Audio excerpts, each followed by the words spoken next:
Okay, everybody, you ready to do the chicken and dumplings? I'm going to go ahead and get this started. The weather's been I lost my power from 6 this morning to almost noon, so I had to reschedule it so I could get my chicken done in time to show you. So anyway, I'm going to take you over here at the stove. And I have, okay, there you go. In here, I cooked my chicken and my chicken broth.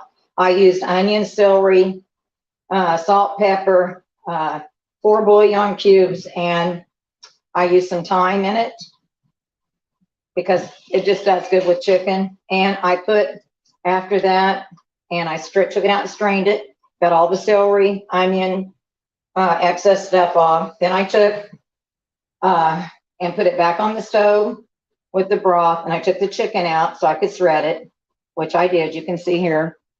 And I put some frozen sliced carrots in, and they have cooked. And I have some extra broth here, which I've got it turned up. I'm gonna go ahead and put a little tiny bit more in right there. And then I'm gonna take you over and I'm gonna show you why this is heating up, which it won't take it long. It'll get hot in no time. About there. I don't want it to boil over. Over here, as you can see, let me get it right. There we go. I already have a lot of them, the dumplings, rolled out and done, and I'm going to show you how to do them. This is 4 cups of self-rising flour, 1 teaspoon of baking powder. I put that in a bowl, mix that together. Then you're going to take and soften, don't get it real soft, but just take the chill off of it where you can still, it's pliable, you can work with it. 1 stick of butter. You're going to work that into your flour mixture, and you're going to have 2 cups of whole buttermilk. And gradually mix that in until you've got a dough, and it's going to be sticky. You're going to take extra flour and lay out, and you're going to take that wet kind of dough, and what you're going to do, you're going to take them like I did. You're going to take and pinch them off, roll them in a ball like this, and press them down like that. Okay? I'm going to show you. Dip it a little bit of that flour because your hands are going to get sticky. Let me make sure that's all okay. You're going to roll it in a ball and push it down. And I went ahead and did them because it takes quite a while to stand here and roll them. And I don't think the weather, I don't know if it's going to hold up long enough for me to have done all of them in live, but you get the gist of it. So again, that's 4 cups self-rising flour, a teaspoon of baking powder, and you take that and mix that up. You're going to take 1 stick of butter, and you're going to soften it. Don't get it runny, just get it soft. Work it into that mixture, and you're going to take 2 cups of buttermilk and work that in. You're going to have kind of a sticky dough. You're going to take some extra flour out, put it on a plate, put it on whatever you're going to place these on. You're going to take and add that flour on the bottom so they don't stick. Take a little ball of it. You're going to do it like this. Roll it, and then you're going to put your finger and push down.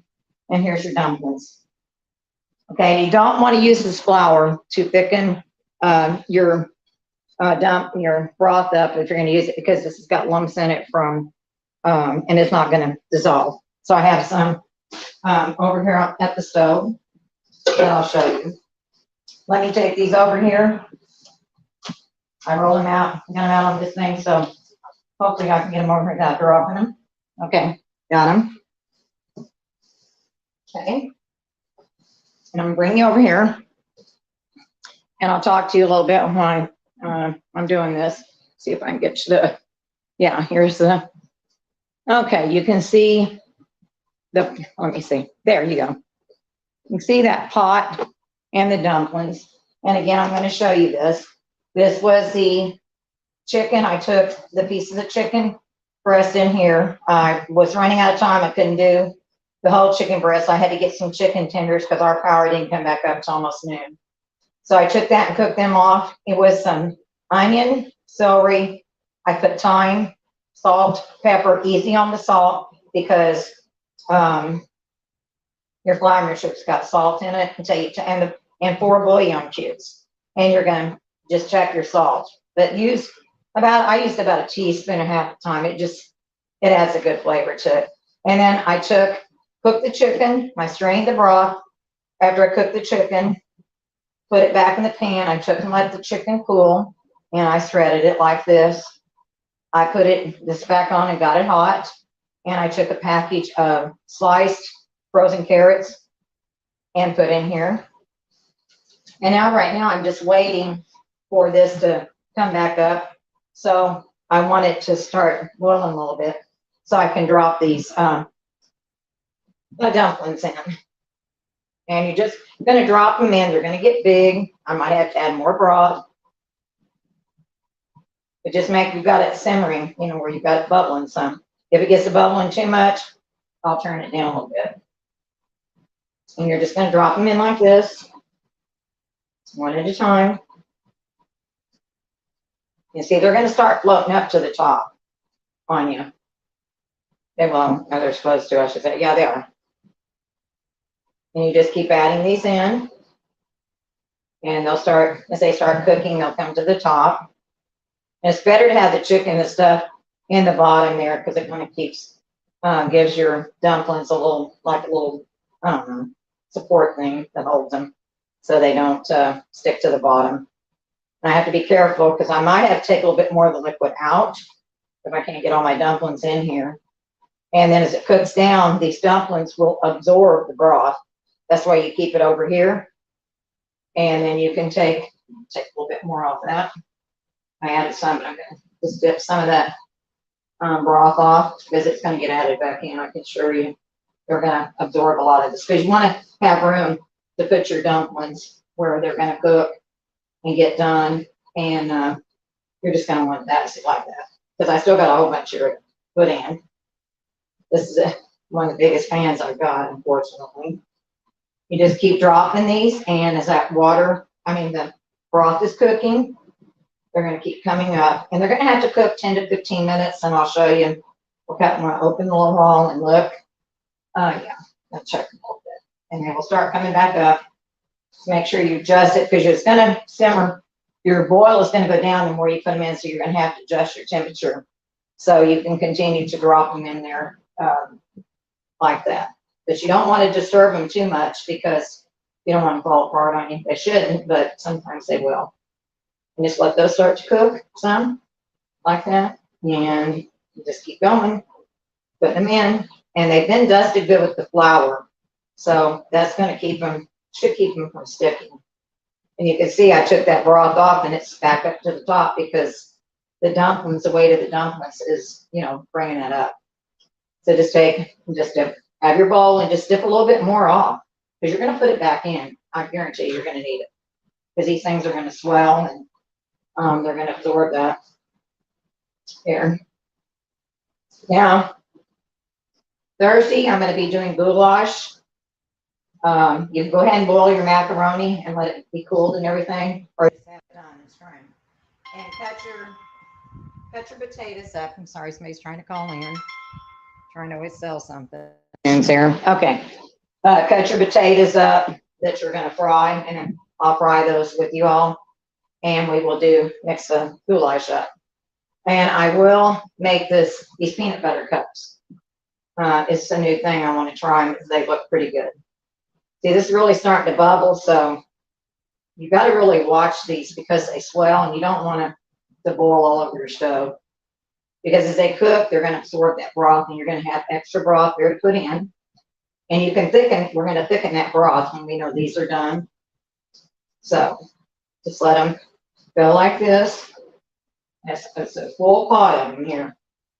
There's plenty here, 4 to 6, I'd say 4 to 6 people could have a good bowl of these, depending on how big a bowls you use, and at least 4 adults, and probably 2 adults and 4 children could making something else with them can make a good meal of that. So Thursday I'm going to do that. Friday I'm just going to come on real quick and do some ham fried rice and some pimento cheese breads. Somebody's wanting to know my opinion on pimento cheese, and I'm going to make some homemade. And then Sunday I'm going to make that pineapple cheesecake, and I'm going to show you how to make my vegetable beef soup. That's what we're going to do on Sunday. So that's just giving you a little bit of upcoming. that I've got scheduled. I may have to change times, guys. We still got this tropical depression out here in the Gulf, and I'm telling you, it's I got to move this off, or it's gonna boil over on me. I'm gonna have a mess. So I don't know. We've been losing our power a lot, and the internet. Not just that, the internet goes down, StreamYard goes down. So I don't have any control over that at all. But I got to get these last few little dumplings in here. But I didn't want it boiling over and making a mess. Okay, here we go. Gonna try to work these in, not get burned on this flame. Turn it down a little more, let that burner cool down a little bit. See, they're floating up. And as they're cooking here,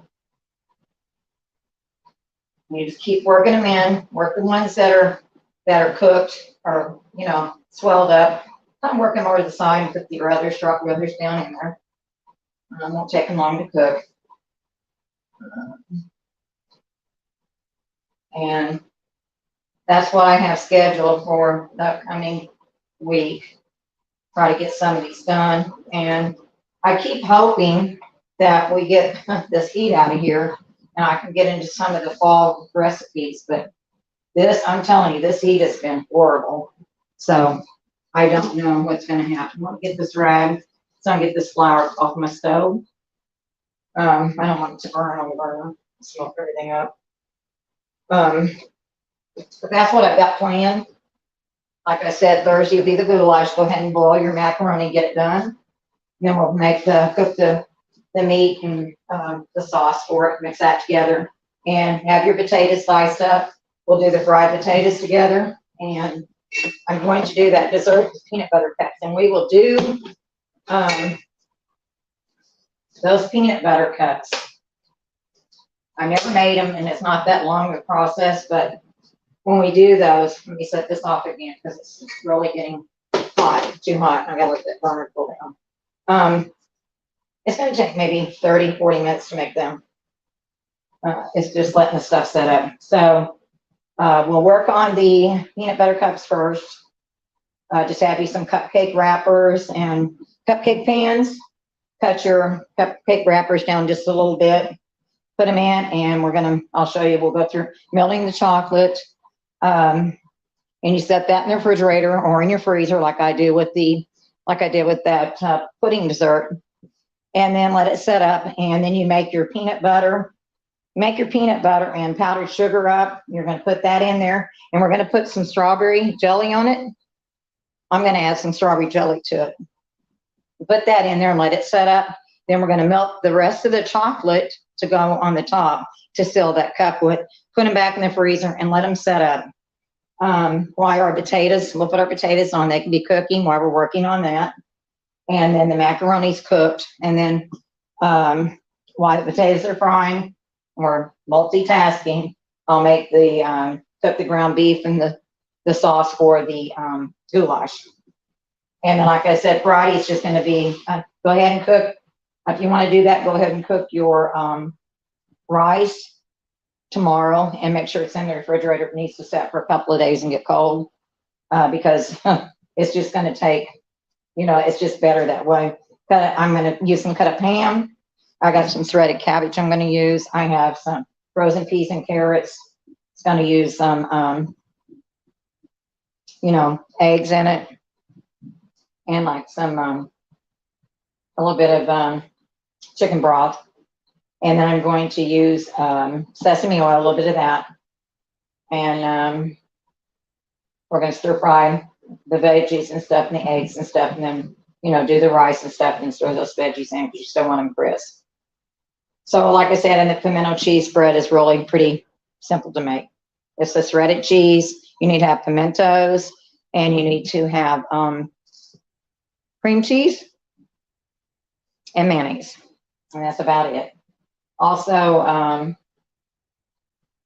that'll be Friday. And for Sunday, just have whatever you want to put in your vegetable soup. I use the vegetable juice, the V8 juice, or the plain labeled vegetable juice for mine. And of course, I use ground beef. I use a good lean ground beef in it. And I put cabbage, I put spinach, I put frozen mixed vegetables. I put cut up potatoes and put in there. You know, carrots, just things like that, whatever. A lot of things, whatever I have in my refrigerator. Now you can see, I think y'all can tell, that's pretty well swollen. These are pretty swollen. And see, there's not much broth. They've absorbed that broth. So I knew I was going to do that. Hold on, wipe that up. I don't want it splurting out. There we go. That's one thing about this. You're just going to take some of that broth again and just lightly spoon a little bit of it back in on those dumplings so they can finish getting those cooked, but not a lot. You don't want to fill it up where it's going to spew over and do all that. The way that they tell you to figure out your dumplings if they're done, which I will, let me get a plate here and show you. You're going to take one of them, and they should be, you know, fluffy and light and cooked on the inside, you know, not raw, but where they're cooked and not doughy. And these, let me taste it. I need to taste it anyway, see where I'm at on my seasonings. They definitely need to cook a little longer. So, yeah, sorry, they do. They're not there yet. But they can cook slow like that. Let me get another small spoon so I can taste that broth. It probably will need to be thickened. And if you want to thicken it, just take some flour and work with the whisk some of your broth in. I'll show you. And take some of this broth. This is probably going to be way too much right here. And you're going to put it in. You're going to take this whisk and just whisk it till all those lumps are out. Then when these are done cooking, you can take and you need to take some of your dumplings out and get your mixture thick again, and then put them back in. See, there's no lumps. There's no lumps in that. You just mix it like that. So I got that done. And that was this big spoonful of flour. And I don't use the flour that you roll the dumplings out in because it's got where it's lumped up and stuff. You're not going to get those lumps out. So just get you some fresh. And then I just took some of that broth, that hot broth there, and put in it, and it's ready to go. It's actually ready to go. Let me taste this. This is really hot. So give me a minute. Let me see how this is. Oh, it's good. You can taste that thyme. That thyme makes chicken and dumplings, I think. Or chicken noodle soup, stewed chicken. And see, you got your chicken, and I'm just not, see the veggies, and these are cooking down in here. If they do by chance, look, if they stick, just take and kind of try to separate them. See, they'll separate back when they cooked a little bit. That's not going to happen very often, but these need, like I said, they're still a little doughy, but they're good. But you get the puffiness. If you notice how y'all can see here, they're puffing up. And I guess I can show you what I'm talking about. Just take some of them out, put them on a plate. You don't want your broth real thick, but if it's a little bit too thin here, just take some of these out to where you can get like this to it. And you got a little hole here, like in the middle, like that. And you can stir a little, just pour a little bit of this in, like that, and let it stir it in. And you can watch it kind of thicken. Just keep stirring it though. You don't want to, see, it's just thickening right up. It is, it's thickening right up. And these are, they're just like little fluffy ball pellets or little clouds, is what I call them, actually. And it's thickened up. I'm not going to put any more in there because that's going to be, by the time those are done cooking, I think it's going to be fine. I need to, I'll take them out again and check it. Check a little bit down in here and see. It would be nice to use a bigger pot. I didn't have a bigger pot to use, so that kind of caused me. Yeah, it needs a little bit more in there. It does. So let me go ahead and take a few more out. Like I said, when you're when you're a home cook, a lot of it's just guessing. It's a guessing game and learning from that. You have to learn the process. You just do. See, this is thickening up, and that should be fine. Time I get those back in, but you got more broth if it gets too thick, add some of that broth you had left. Save that broth. You can use that. Fix some egg noodles.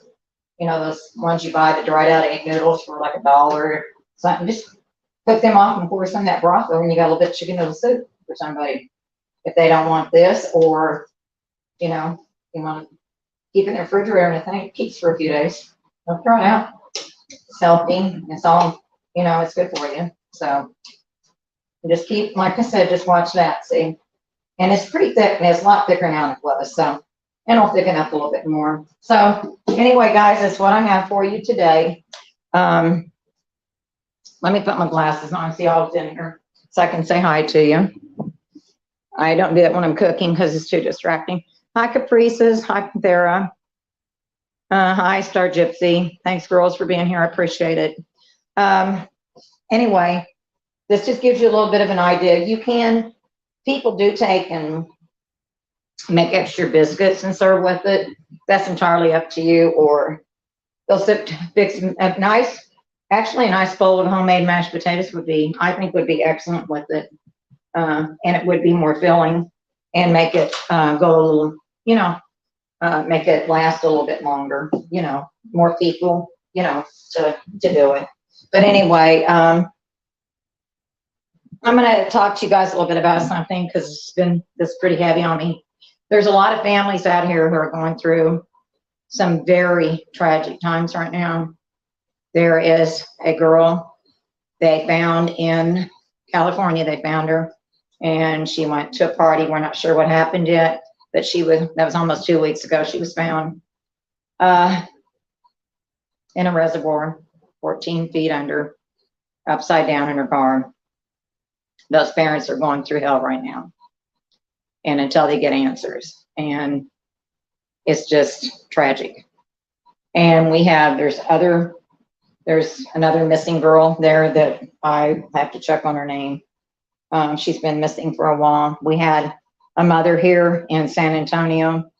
I did a video with Mia on it, Chrissy Powell.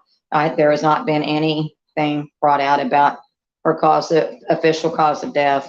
A lot of mysterious things around that case too. But those families and these kids, and of course the parents of the 15, 16-year-old girl, you know, it's one of their children. And then this mother, she had a 12-year-old and a 3-year-old, and they're suffering because it's hard for kids to comprehend what happens to their loved ones. And I can tell you, as a parent who lost a child, she was only 4 months old, but it's a different kind of pain. And it's something you just never forget. And you're always doubting yourself.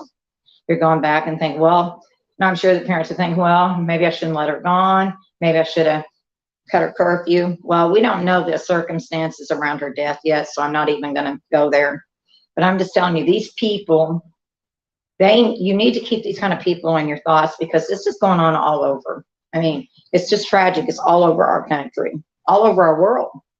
And it's just a shame, because when I was growing up, I could go out and play. I could go to neighbors. We could ride our bikes to the store. We could go out and walk. We could do what we wanted to do. We could go in and out of school. We didn't have to worry about somebody trying to walk to school and back. We didn't have to worry about somebody trying to pick us up. That just didn't go on. And I only know of one murder all the time I was growing up as a kid in my neighborhood. And it was just the grandparents that lived there. It wasn't even the girl. And she was abducted. This girl, she was 6 years old. She was abducted. And this was back in Missouri. And they didn't find her for several months. They found her in a cave back in the hills up in Missouri, down around the Lake of the Ozarks. She'd been kidnapped, murdered. But those are things, I mean, these are things I'm not used to seeing, the things that's going on right now. And it concerns me for my kids and grandkids. And it should concern you anyway, because this is just, these kids, these parties they get out and go to, things go wrong. People want to experiment things. They think they can put stuff in people's stuff, and they want to see how they're going to react or what's going to happen. And they end up hurting somebody or costing somebody their life. And I don't know if that's even close to what happened in this situation, but I know it's happened in other situations. So everybody needs to keep that in mind. And anyway, I just had to tell you that. So anyway, guys, thank you a lot for being here. I appreciate it. And I will see you all Thursday for the goulash and the fried potatoes and the peanut butter cups. And until then, y'all have a good day. And like I said, keep these people in your thoughts and prayers, however, you know, and just keep it all in mind that there's a lot of people going through a lot of tragic things right now. Anyway, thank you all for being here, and I'll see y'all later. Bye-bye.